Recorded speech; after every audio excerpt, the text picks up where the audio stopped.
Several New Testament passages demonstrate these two general dimensions of leadership and management. Acts 6 is the classic passage. In the early days of the church, there was conflict between the Greeks and the Hebrews because the widows were being neglected. And so the 12 summoned all the disciples and said, "It is not right that we should give up preaching the word of God to serve tables. Therefore, you, brothers, pick out from among you 7 men of good repute, full of the Spirit and of wisdom. We'll appoint them to this duty, but we will devote ourselves to prayer and to the ministry of the word." Now, this was not a sacred secular distinction, but rather a distinction along the lines of leader and manager. The apostles knew they needed to focus on the big picture issues of the meaning and direction for the newly created church.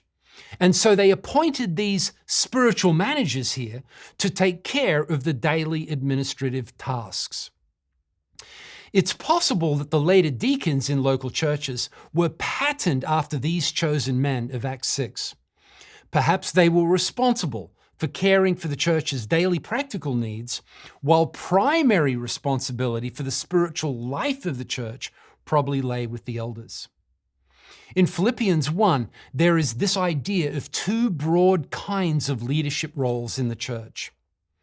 Paul and Timothy to the saints at Philippi with the overseers and deacons, Philippians 1:1. While the overseers probably gave general oversight to the church community, the deacons probably had responsibility to serve in specific practical ways. It seems there were these two kinds of oversight in the local churches: the general spiritual leadership of the elders and the more practical management of the deacons. There are many examples of leaders and managers in the Old Testament as well. For example, Moses came from Mount Sinai with the vision from God for the tabernacle, and then the managers took over responsibility for its actual building. Much later, Solomon led in the building of the temple, but the actual work, again, was overseen on a daily basis by others. Exodus 18 is another classic passage. Here, Jethro, Moses' father-in-law, saw how busy Moses was meeting all of the people's needs, and so he said, "What are you doing here? You're sitting alone and all the people are coming to you from morning till evening," in Exodus 18, verse 14. And he gave Moses some really great advice. Look at this.